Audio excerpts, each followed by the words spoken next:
vamos a tratar es en relación al reino de Dios, como hemos estado tratando durante esta semana. Hoy vamos a ver algo interesante. Hemos tratado durante los estudios de la semana que cuando Dios constituye la descendencia inmediata de Abraham, es decir, el Israel de la carne en esta tierra o en la ladera fértil donde fueron constituidos, Dios lo hace con el fin de que Israel publique o transmita el carácter de Dios a todas las naciones y que el reino de Israel se extienda en la tierra. en la tierra. ¿Estamos? ¿Te entiendes? Muy bien, ¿eh? Sí, que se extienda en la tierra. Pero pasaron años y vimos de que Israel, en lugar de mantenerse leales a Dios, ¿qué hicieron? Se metieron en la idolatría, se rebelaron contra su hacedor y fueron rumbo tras sus propios caminos. Es decir, en lugar de caminar en los estatutos que Dios estableció y ser un reino que lo representara a Dios, se llegó a convertir en un reino que representaba a Satanás en lugar de Dios. Por eso es que cuando Jesús viene les dice, ustedes dicen que son hijos de Abraham, pero yo les digo que ustedes son hijos de vuestro padre el diablo, porque la voluntad de vuestro padre que dice ser. Juan 8:44 dice eso. Así es. Nótese entonces de que pareciera ser de que en lugar de cumplir el propósito de Dios, cumplieron el propósito del diablo. El propósito del diablo. Entonces, como ellos están, cuando después pasa el tiempo, Jesús nace de una virgen, ¿cierto? Al principio de esta generación, nace de una virgen y crece entre medio de ese pueblo que había sido constituido como el pueblo de Dios, y Jesús mismo se da cuenta que el pueblo que había sido constituido por Dios para hacer luz a las naciones se había convertido en un pueblo de tinieblas. ¿Sí? En un pueblo de tinieblas, procedente del padre de las tinieblas, obviamente, influenciado por el padre de las tinieblas. Entonces, como el pueblo está en tinieblas, y un pueblo en tinieblas no puede ser luz a las naciones porque no tiene luz, es decir, alguien que está en tinieblas no puede ser luz de otro porque no tiene luz, sino más bien lo que tiene es tiniebla. Y más bien lo que necesita es luz para poder volver a la claridad del día. Entonces viene el Señor y se topa con un pueblo, con una nación hundida en tinieblas. Entonces, ¿cómo podían llevar a otros a la salvación? ¿Cómo podían traer a otros a la verdad cuando ellos mismos estaban ciegos, estaban en oscuridad? Entonces viene Jesús, matan a Juan el Bautista, dispersan la escuela de Juan el Bautista, y viene Jesús, como se había matriculado en la escuela de Juan el Bautista. Dicho sea de paso, la matriculación era bautizarse, es decir, todo el que se bautizaba se convertía inmediatamente en discípulo de la escuela o en un estudiante de la escuela de Juan el Bautista. Pero entonces viene ahora Jesús, que era un estudiante de la escuela de Juan el Bautista, levanta su propia escuela, es decir, constituye su propio ministerio y elige 12 discípulos, ¿de acuerdo? 12 discípulos que más tarde se constituyen en los apóstoles de Cristo, pero ahí eran discípulos, y como todo discípulo tenía que aprender de él, ¿quién? Del maestro, y seguir las instrucciones del maestro, es decir, del rabino que iba a estar a cargo de ellos. O sea, ahora viene este maestro nuevo de Galilea que trae una mente muy diferente a los demás maestros que habían, a los demás rabinos. Ahora viene este maestro y va a empezar a educar a estos 12 discípulos que ha recogido a su escuela y que los va a preparar para poder refundar al pueblo de Dios en esta tierra. ¿De acuerdo? Se viene y, como todo rabino, tenía su teología, su temática principal que lo identificaba como como un maestro, ¿de acuerdo? ¿Cuál era la teología de Juan el Bautista? El bautismo del arrepentimiento. Su teología estaba basada en ese punto, en esa doctrina en particular. Entonces todos los que se hacían súbditos de la escuela de Juan el Bautista tenían que ser bautizados. Pero ahora viene el maestro de Galilea, el nuevo maestro, el que ha salido como resultado de la escuela de Juan, porque la escuela de Juan fue clausurada por el diablo. Ahora viene y se constituye, y entonces forma su teología, más bien presenta su teología, ¿cierto? La teología que iba a identificar a la escuela de Cristo. ¿De acuerdo? Entonces viene, y miren lo interesante, el capítulo 10 de San Mateo. Ya Jesús tiene constituida su escuela, tiene constituidos sus discípulos, ya está listo, y ahora van a las prácticas, es decir, tenían clases y prácticas. Las clases no eran en los auditorios de Israel, eran en los montes, a la orilla de los lagos, ahí estaban las clases, los auditorios que él tenía. Y ahí estaban sus discípulos recibiendo las clases y a la misma vez dándoles práctica, es decir, clases y prácticas. Ellos también tenían que hacer práctica como discípulos que eran de la escuela de Cristo. Entonces ahora viene en el capítulo 10. Entonces el capítulo 10 de San Mateo describe ahí la elección de los 12 discípulos. Pero más abajo, cuando ya ha hecho la elección, los ha constituido como sus discípulos oficiales, viene en el versículo 5 del capítulo 10. Y miren lo que dice. Recuerden, no se les olvide la condición que tenía el pueblo. ¿De acuerdo? Entonces agarra a los 12 y les dice: a estos 12 envió Jesús y les mandó diciendo. ¿Cuál es la orden? ¿Cuál es la primera orden que está sacando el rabino que recién ha inaugurado la escuela, la nueva escuela? Miren la primera orden, diciendo: no vayan por caminos de los gentiles y no entréis en ciudad de samaritanos. Es la primera orden que está sacando el rabino de la escuela recién inaugurada.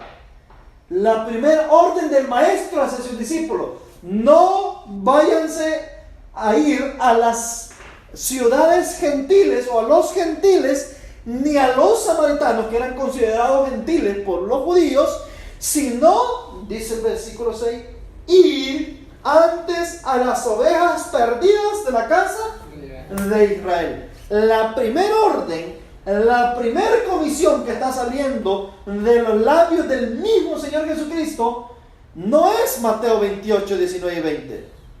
Esa es la segunda orden, la última. La primera comisión, la primera orden que sale de la escuela de Cristo es la que estamos describiendo precisamente ahorita, y constituye en ir, de acuerdo a lo que se está diciendo, a las ovejas perdidas de la casa de Israel, no a los gentiles ni a los paganos. Miren lo interesante. Miren lo interesante.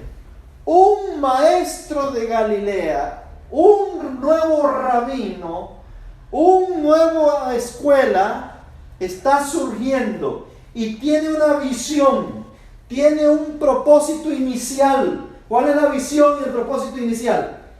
Debemos ir a las ovejas perdidas de la casa de Israel. Primera orden que se ha dado.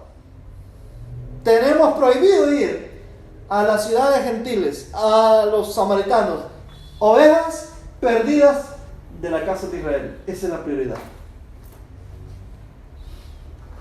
Pero ahora viene, el maestro les está mandando, ¿no? Ir a las ovejas perdidas de la casa de Israel y presentarles, enseñarles la teología de esta escuela. Me les van a ir a enseñar la teología de esta escuela. ¿Cuál es la teología de esta escuela? El versículo 16, versículo 7. Yendo, predicar, es decir, enseñar, proclamar, el reino de los cielos se ha acercado. ¿Cuál es la teología? El reino de los cielos. El reino de los cielos se ha acercado. Se ha acercado. Esa es la teología que tenían que predicar. A las ovejas perdidas de la casa de Israel. De Israel. Ay, ay, ay. ¿Y por qué esta teología era nueva? ¿Por qué esta comisión era nueva? ¿Por qué esta orden que está saliendo de los labios del maestro de esta escuela es nueva ante los ojos de la sociedad de ese momento? Porque habían otras teologías, habían otras misiones, comisiones que se habían establecido como procedentes de Dios. ¿Cuál era la práctica común del pueblo de Israel en cuanto a la comisión? ¿A dónde lo dice? A todas las naciones. No. Vamos a la práctica común que tenían los judíos cuando el Señor está dando esta comisión. Váyanse a Mateo 23 ahora y vamos a ver cuál era la práctica común que se practicaba en la nación judía. Mateo 23 y el versículo 15. Vamos a ver cuál era la práctica común del tiempo cuando el maestro está dando esta orden. Ay de vosotros, escribas y fariseos hipócritas, porque recorréis mar y tierra para ser un seguidor o un prosélito, dicen otras versiones. Y una vez hecho, lo hacéis 2 veces más hijo del infierno que a vosotros. ¿Cuál era la práctica común? Recorrer mar y tierra. ¿Sí? Convencer a los gentiles que se convirtieran en judíos, seguidores de ellos. Esa era la práctica común. Y recorría el mar y tierra, haciendo campañas evangelísticas, haciendo proselitismo. Proselitismo religioso. Ustedes saben que hay proselitismo religioso y político y de diferente naturaleza. Haciendo, por ejemplo, las campañas que se dan en las iglesias, no sé si le llaman acá, conferencias, son proselitismo religiosos. Entonces eso es lo que hacían los judíos. Iban y hacían proselitismo religioso, recorriendo mar y tierra para ser un seguidor, para ser un converso al judaísmo. Pero viene y ahora se levanta y le dice: ustedes al hacer eso están convirtiendo a ese prosélito, a ese pagano que lo están trayendo al judaísmo, lo están convirtiendo en 2 veces más hijo del infierno que a ustedes mismos. Pero ¿por qué les está diciendo eso? Si esa es la misión que les había dado el Señor en el principio, ¿no? Que fueran testimonio a las naciones, que presentaran el sistema de sacrificio a las naciones, para que las naciones se convencieran que ahí estaba el plan de salvación para ellos. Y ahora viene este nuevo maestro y les está diciendo: ustedes convierten en 2 veces más hijos del infierno cuando convierten a un prosélito en seguidores vuestros. Y entonces viene y él da una orden a sus nuevos discípulos. Ustedes, les dice, no van a ir a los gentiles como hacen los líderes de la nación. no van a ir a los caminos de los samaritanos. Ustedes van a ir exclusivamente a las ovejas perdidas de Israel. A esas me van a ir a buscar. A las ovejas perdidas de la casa. Pregunto, usted como judía, ¿qué hubiese pensado de ese nuevo maestro que se está levantando? ¿Qué hubiese usted pensado como judío de la contraorden que estaba dando este nuevo maestro con una orden que Moisés había dado al pueblo judío? Pero ya los judíos están rescatados, ¿para qué vamos a ir a ellos?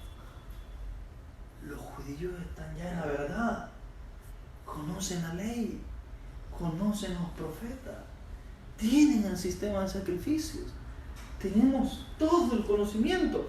¿Por qué vamos a ir a los judíos, a los israelitas? Si es el mundo el que necesita de Cristo, es el mundo el que necesita de Dios para salvarse, porque ellos no creían en Cristo en ese tiempo. Es el mundo el que necesita ser rescatado. Y ahora estamos viendo un maestro que está diciendo lo opuesto. Lo opuesto. ¿Por qué creen ustedes que el Señor les está diciendo eso a los judíos? Que lo están convirtiendo 2 veces más hijos del infierno a los que están trayendo al judaísmo. Porque ellos habían perdido la llave del reino de Dios, del reino de los cielos. Es decir, el privilegio o el derecho de ser los medios salvadores del mundo había desaparecido ya de sus manos. Ellos habían caído en garras ¿de quién? De Satanás. Y se habían constituido o convertido en hijos de Satanás en lugar de ser hijos de Dios. Habían cambiado de líder. Habían dejado de seguir a Dios como su líder y se habían constituido en seguidores de Satanás. Habían constituido a Satanás como su líder, porque solamente hay 2 líderes: Dios por un lado y Satanás por el otro. O seguimos a este o seguimos al otro. Pero no hay diferencia. ¿Sí me doy a entender? Entonces, estos se habían constituido como seguidores de Satanás. Y ahora viene Jesús, y Jesús se percata de algo. Se da cuenta que si son seguidores de Satanás, los nuevos convertidos que están trayendo del mundo, ¿para dónde creen que los iban a conducir? Al infierno. ¿A seguir a quién? A seguir a Satanás. Es decir, el mismo asunto o lo mismo que ellos estaban haciendo, iban a inculcar en los seguidores que ellos estaban trayendo para que también sirvieran a Satanás. Y entonces ahí viene el fenómeno. Ahí viene el fenómeno que Cristo les está queriendo hacer ver a los judíos en particular. Y les está diciendo prácticamente a los judíos: ustedes están trayendo a gentiles, pero lo que en ustedes hay no es verdad pura, practicada. Es decir, están trayendo a un pagano para que crea la mera teoría de un sistema que ustedes tienen, que es verdad, pero que ha sido transversado por ustedes, y ahora viene confiando en ese sistema, pero como ellos ya no poseen la presencia de Dios en medio de ellos, no tienen el poder de convertir al individuo. Lo convierten a un sistema, pero no lo convierten a Dios. Entonces como no se ha convertido a Dios, sino que se convierte a un sistema, ¿sí? Se convierte a guardar el sábado, se convierte a matar corderos, a hacer lo mismo que todo el típico judío hace. Lo que hacen es traer a un pagano, pero convertido al judaísmo, adquiere el nombre de judío, pero con corazón ¿qué? Con corazón pagano. Ahora este pagano está en doble problema. Este pagano ahora conoce la verdad, pero no ha sido convertido. Sigue siendo idólatra.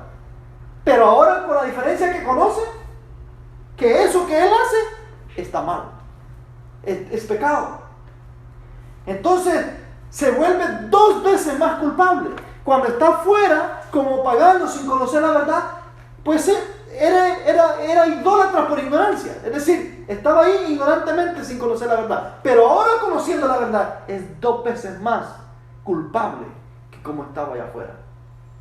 Entonces Jesús les dice, cuando ustedes están trayendo a alguien bajo ese concepto, lo están haciendo 2 veces, lo están adelantando al infierno más antes que ustedes. Lo están adelantando para que se pierda antes que ustedes. Y allí entonces el fenómeno por lo cual Jesús le da la orden a sus discípulos. Ustedes van a ir, no a los gentiles como hacen los escribas y fariseos, sino van a ir a las ovejas perdidas de la casa de Israel. Y les van a anunciar este tema. Esta es la teología que van a llevarles. El reino de los cielos se ha acercado. ¿Y cuál era la teología que le llevaban los judíos a los gentiles? Las leyes. Las leyes ceremoniales, el sistema ceremonial. Por un lado, los judíos enseñando el sistema ceremonial. Miren, hay que guardar el sábado, hay que guardar la ley, hay que guardar los sacrificios, hay que practicar los sacrificios. O sea, por un lado, los judíos convenciendo a los paganos a que empezaran a practicar la ceremonia y las leyes y los rituales, y por el otro lado, los discípulos convenciendo a los judíos que anunciándoles que el reino de los cielos se había acercado. Oiga, entonces, ¿qué decían los rabinos judíos? Ustedes son de la secta del maestro de Nazaret, del maestro de Galilea. Esa secta, ese habla y obra milagros no por el Espíritu de Dios, sino por el Espíritu de Beelzebú. ¿Se lo está diciendo a quién? A Jesús mismo. Y en Juan capítulo 9 dice que ellos habían acordado que todo el que se convirtiera en seguidor de Jesús tenía ¿qué cosa? Vamos, Juan 9. Miren la orden que habían dado. Juan capítulo 9, versículo 22. Miren lo que habían acordado los judíos, estos que recorrían mar y tierra. Dice: esto dijeron sus padres porque tenían miedo de los judíos, porque los judíos ya habían acordado que si alguno confesara que él era el Cristo, debía ser expulsado de la sinagoga. ¿Cuál era la sentencia que habían hecho ya? El acuerdo entre los judíos. Que si Rosita confiesa y cree en ese maestro de Galilea, debe ser ¿qué? Desfraternizada y expulsada de la iglesia.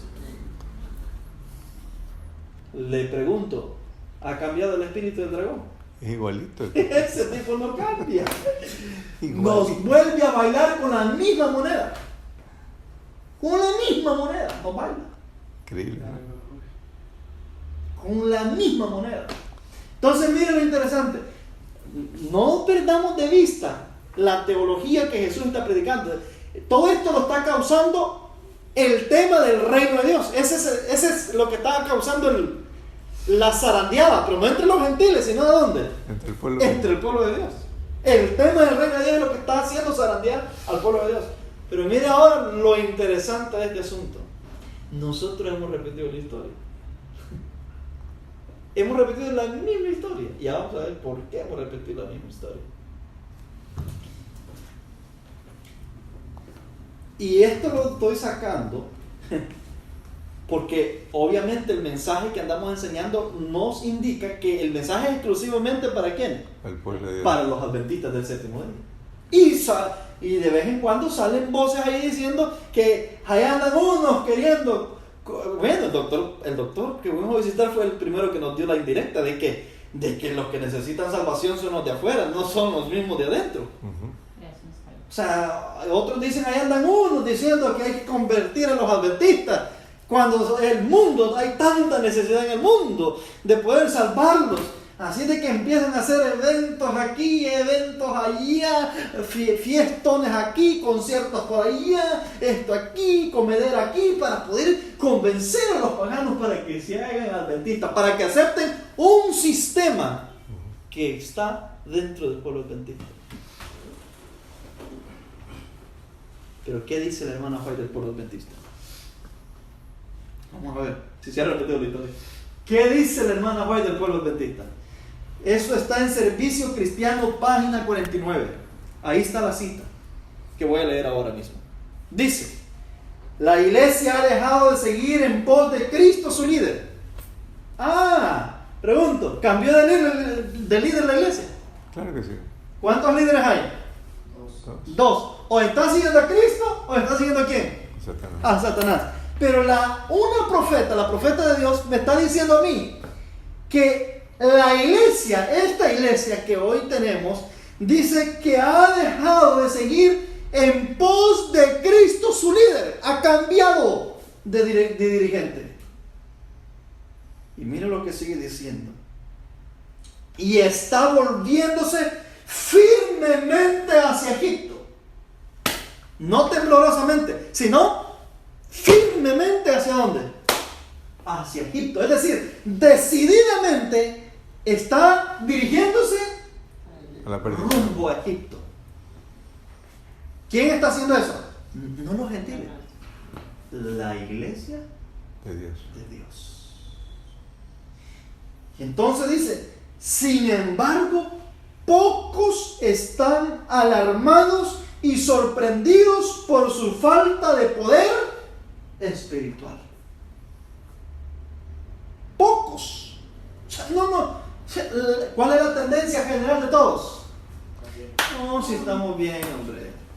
Somos la iglesia de la verdad.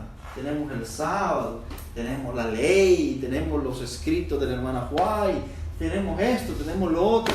Tenemos colegios, nuestros colegios son uno de los mejores, tenemos hospitales, tenemos educación, tenemos imprentas, tenemos la agencia ADRA de asistencia humanitaria, tenemos todo un sistema, estamos bien, estamos caminando por el camino correcto. Y un profeta me está diciendo que están siguiendo en pos de Cristo, en pos de Egipto.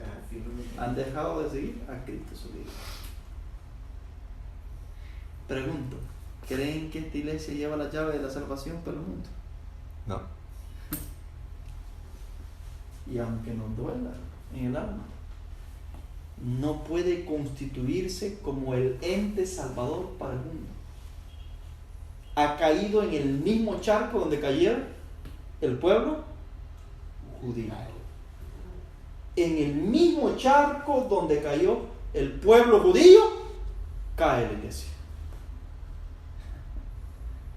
Sí, entonces, si cae en la misma enfermedad, ¿cuál es el antídoto? El mismo que le aplicó a la iglesia judía. ¿Qué hace entonces Dios? ¿Qué hace entonces el Señor? Lo desecha. Vuelve, levanta otro movimiento entre ellos, como levantó el movimiento Cristo con sus discípulos. Les pone la teología que deben proclamar y los envía ¿a dónde? A la casa de... A las ovejas perdidas de la casa de Israel. Revierte la comisión que dio un tiempo atrás de ir a todas las naciones y predicar el evangelio. La revierte y ahora contravierte con otra comisión que le entrega al pueblo, como lo hizo con los judíos, el mismo antídoto. Y ahora es necesario ir a las ovejas perdidas de la casa de Israel y buscarlas y sacarlas, esa ovejita perniquebrada que está enredada. Es necesario.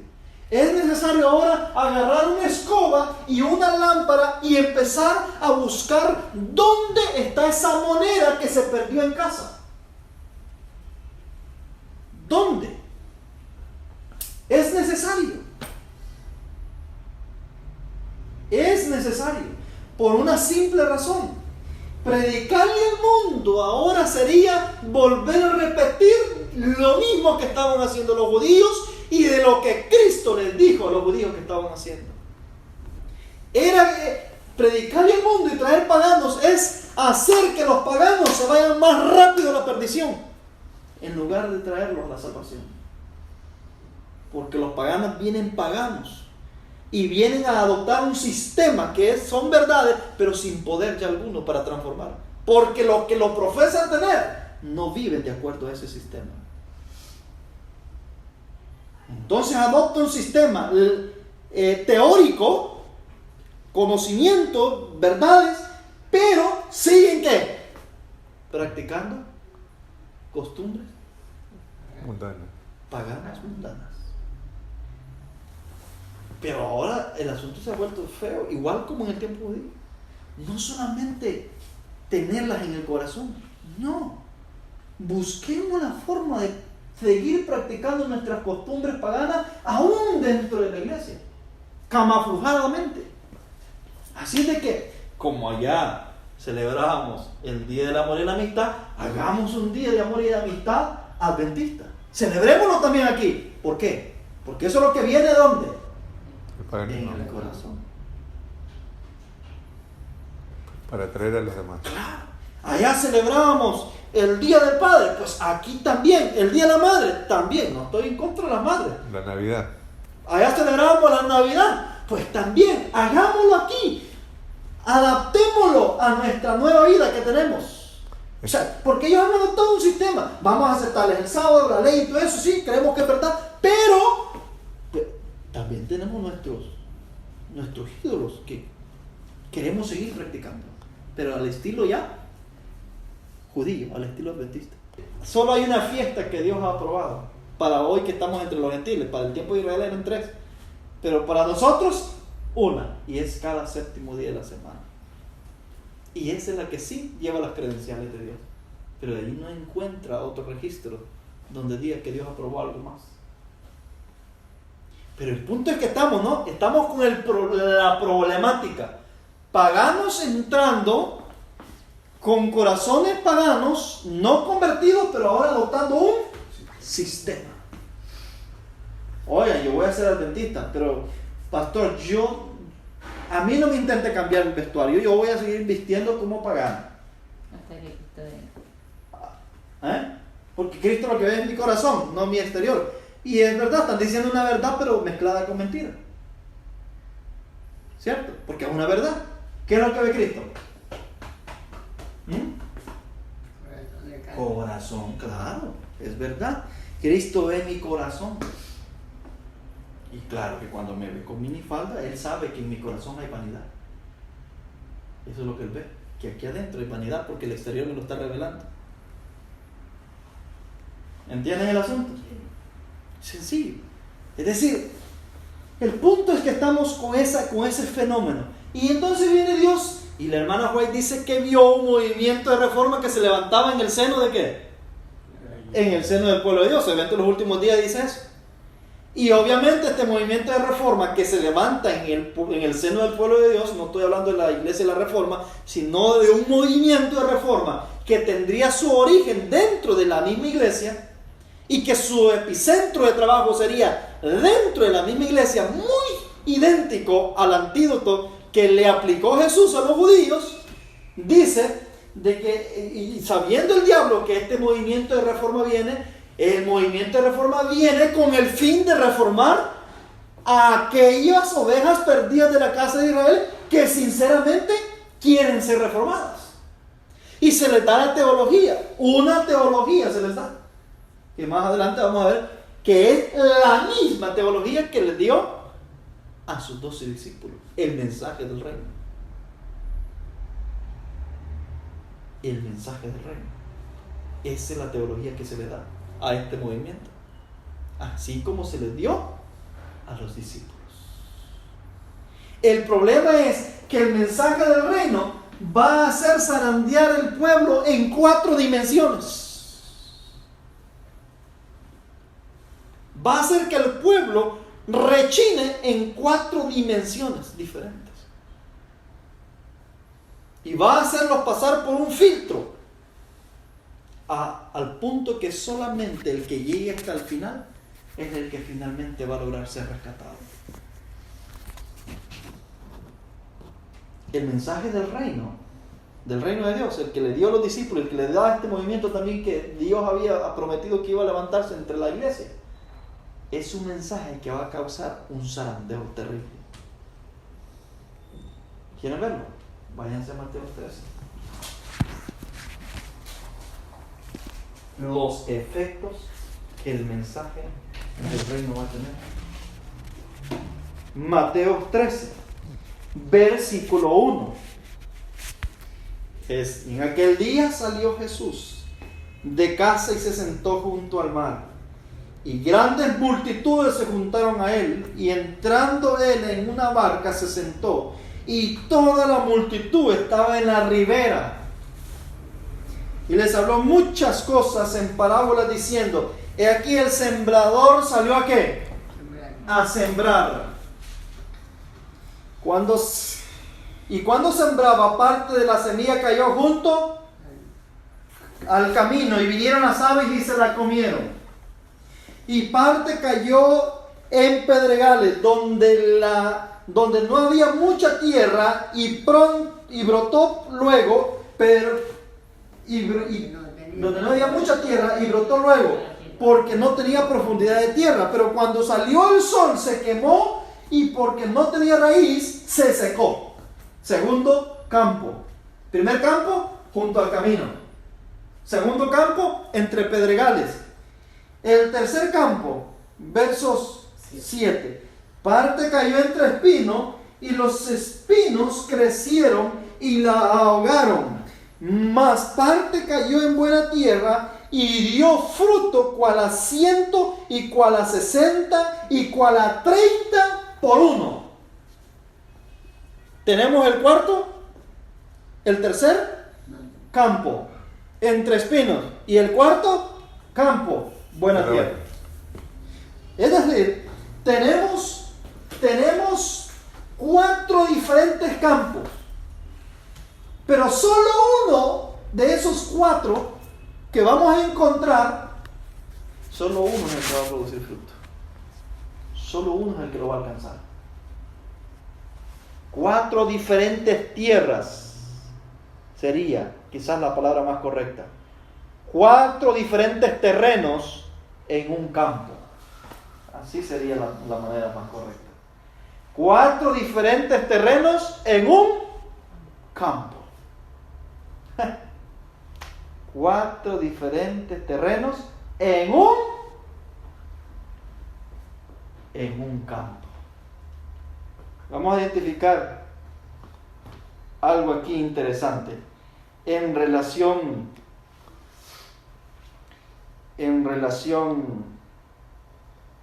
al campo. Fíjense cómo Dios ha venido enseñando todo el escenario de lo que ha de acontecer con el pueblo de Dios precisamente en estos días. Cómo Dios lo ha estructurado bien específicamente, bien detalladamente, todo lo que habría de acontecer, y lo ha revelado de una manera tan impresionante de que todo lo que está aconteciendo ya ocurrió. Sería una razón más para pensar de que qué ingratitud sería volvernos a dejar engañar con algo que ya pasó. O sea, imagínense usted que un estafador venga y lo estafe a usted con el mismo método que usó cuando lo estafó la primera vez. Sería el colmo de los colmos, ¿cierto? Dice Palabras de Vida del Gran Maestro, página 49. Dijimos 4 diferentes terrenos en un campo. Pero en Palabras de Vida del Gran Maestro, página 49. El campo, dijo Jesús, es el mundo. Pero debemos entender que esto significa la iglesia de Cristo en el mundo. Ese campo es la iglesia de Cristo en este mundo. Y en esa iglesia hay 4 diferentes terrenos donde la semilla va a caer. 4 diferentes terrenos. Entre los adventistas, sí. Entre todos nosotros los adventistas del séptimo día, hay 4 diferentes terrenos donde la semilla va a caer. Y miren, vamos ahora a la explicación que él va a dar. Versículo 19. Del versículo 18 dice: Oíd pues vosotros la parábola del sembrador. Cuando alguno oye la palabra del reino y no la entiende, viene el malo y arrebata lo que fue sembrado en su corazón. Este es el que fue sembrado junto al camino. ¿Cuál es la semilla? ¿De qué semilla está hablando? La semilla en el Evangelio, o sea, ¿Qué representa la semilla? la ¿Verdad? El mensaje. La verdad, pero no cualquier mensaje, porque hay muchos diferentes mensajes. El mensaje del reino. La verdad del reino, dice ahí. Cuando uno oye la palabra del reino y no, versos 19, y no la entiende, ahí está el primer campo, el primer terreno, la primera clase de personas, y no la entiende. Este, dice, es el que fue sembrado junto al camino. Es decir, los pájaros vienen, las aves vienen, arrebatan lo que escuchó y se va. Estos son todos aquellos hermanos que un día estuvieron sentados, escucharon el mensaje, no les entró ni por las narices ni por los oídos, terminaron diciendo que ellos no ven ningún reino en las escrituras. ¿Y qué pasó? Cerraron su corazón y no volvieron más. Ahí está el primer grupo.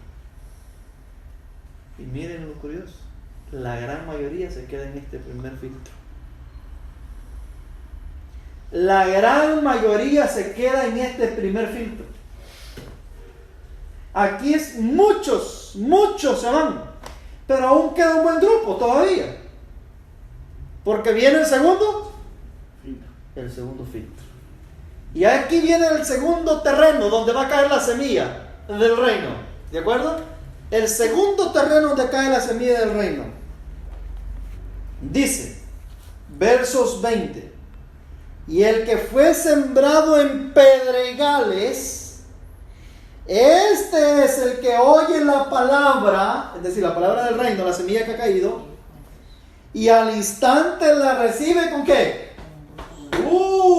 Hermano, qué asombroso. Nunca había visto, no, hermano, considéreme creyente de este mensaje. ¡Wow! ¡Qué lindo! ¡Qué maravilloso!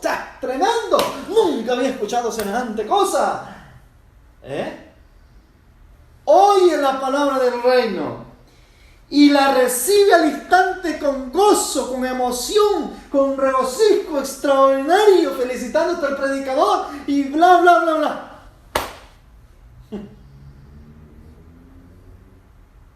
Pero no tienen ¿qué? Raíz. No tienen raíz. Es pura emoción. Ese gozo no es un gozo real, es un gozo ficticio. Es una persona con tendencia a emociones nada más. Aparente. Aparente. Apariencias. ¿Sí? Entonces dice, pero no tiene raíz, verso 21. No tiene raíz en sí, sino que es temporal. Oiga, es temporal.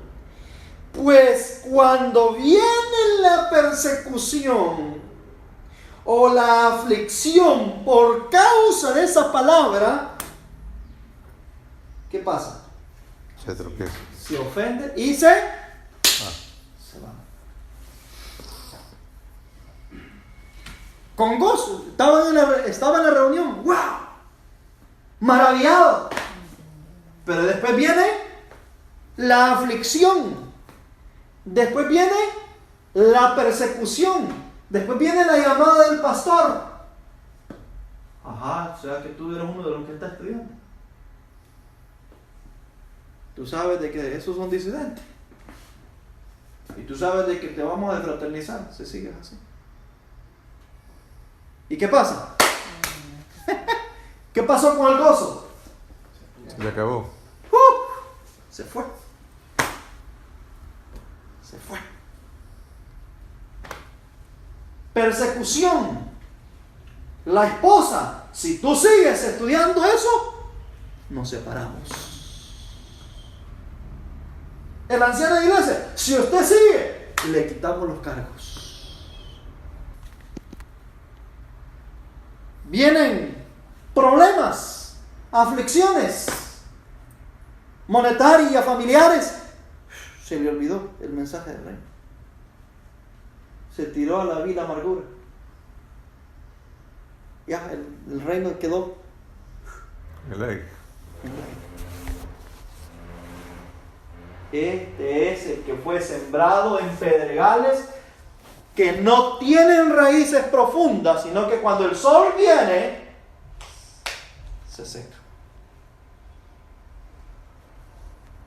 Este es el segundo filtro. Aquí se van muchos. Muchos se van en este segundo filtro. Incluso personas que nos parecían sinceras se van. Ya el grupo lleva 2 diezmadas ya. Los primeros no entendieron. Así de que no le dieron la importancia y el valor necesario. El segundo, bonito, gozoso, lindo, hermoso, pero le llama al pastor, amenazan la junta de iglesia, les dicen esto, les dicen lo otro. Ya no. Queremos estar en paz con nuestros líderes. Queremos estar en paz con la iglesia. Ya no. Hermano, ¿va a ir al estudio? No, sí, hermano, es que fíjese que tengo otro compromiso. Ahí después le llamo. El segundo filtro no lo pudo pasar. Mire, hermano, lo que cuesta llegar al sincero con el mensaje del reino. Imagínense ustedes por qué los discípulos terminan la jornada con ¿cuántos? Con 120 por todos. 120 lograron recoger. 3 años y medio volándole duro. 120. Era fácil. Considerando todas las amenazas, las advertencias de los judíos.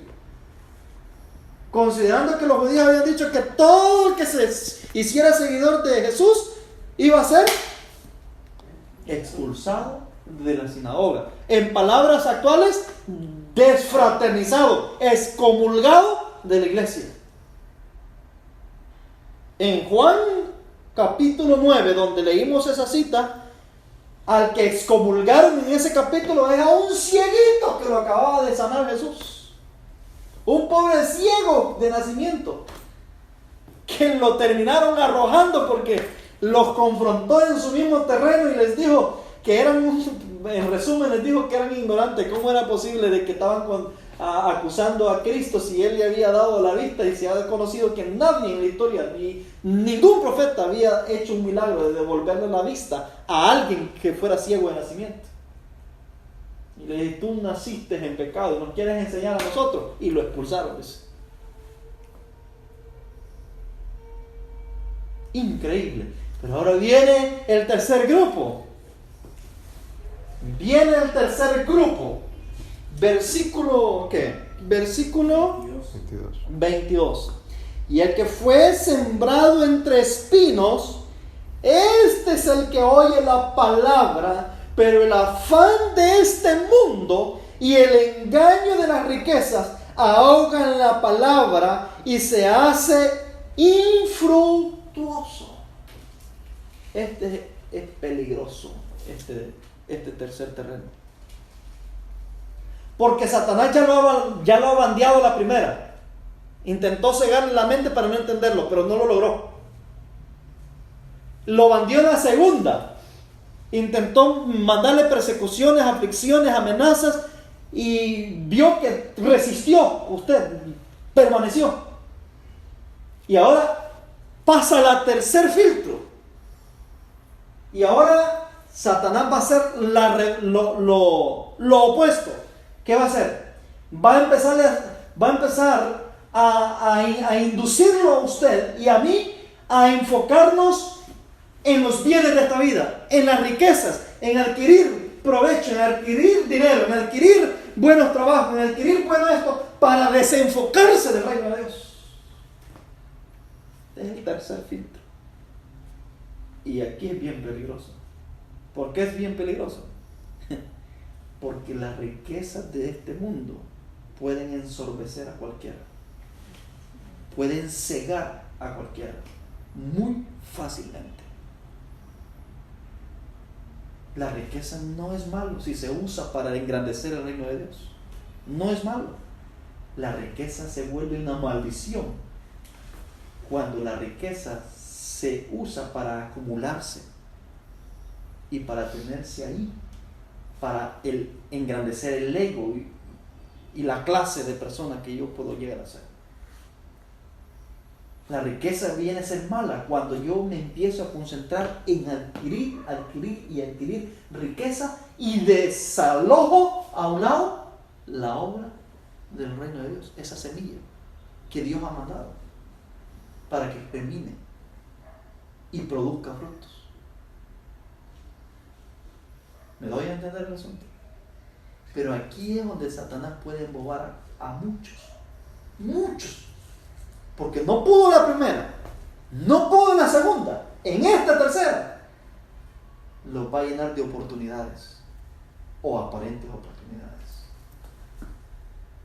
El enemigo va a hacer uso de esas oportunidades que muchas veces las va a poner él y otras veces son oportunidades que Dios va a dar, pero que él va a querer tergiversarlas e inducirlo a usted a que se concentre en las oportunidades y abandone el asunto del reino de Dios.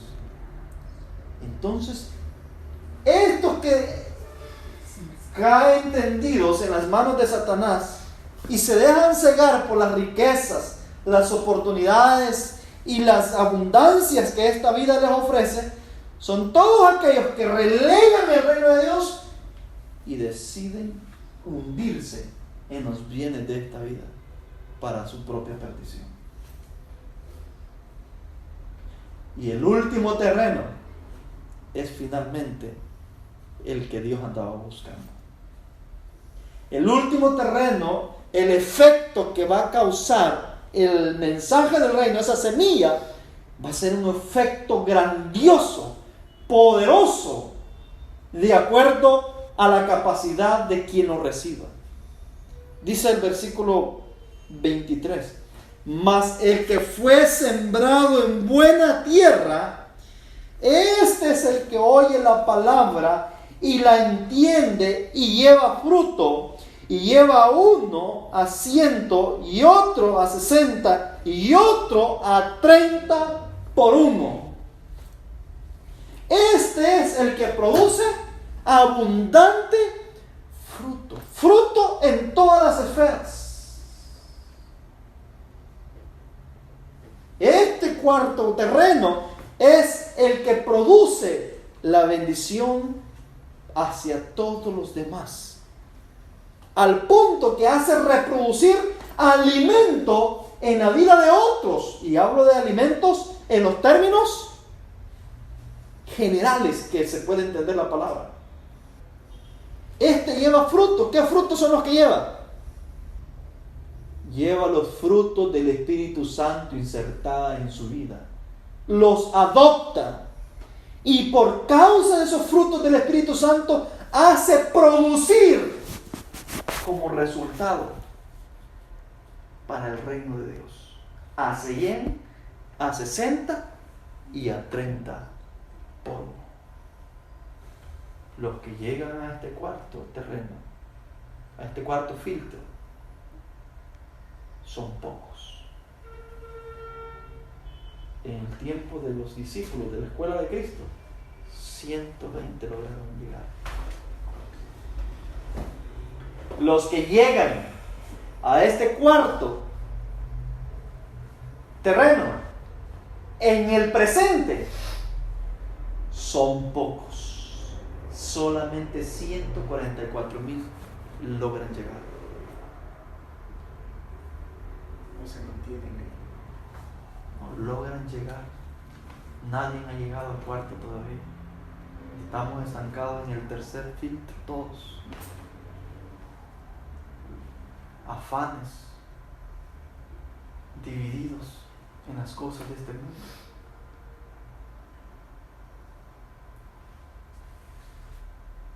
Entonces, mis hermanos, esa es la invitación que el Señor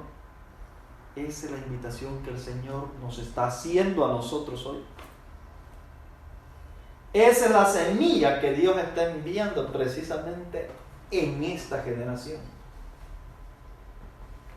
Roguémosle a Dios que nos encontremos en su consideración en el cuarto grupo que se describe en este libro. Y recordando siempre que recibir el mensaje del reino no es gratis. Es decir, y no hablo de dinero, no es gratis. Hay un precio a pagar, hay un sacrificio a hacer. Probablemente vamos a ser despreciados. Ese es el precio que tienen que pagar usted y yo. Probablemente nos van a odiar. Nos van a expulsar de la sinagoga. Y nos van a tener ahí como parásitos. Probablemente sí.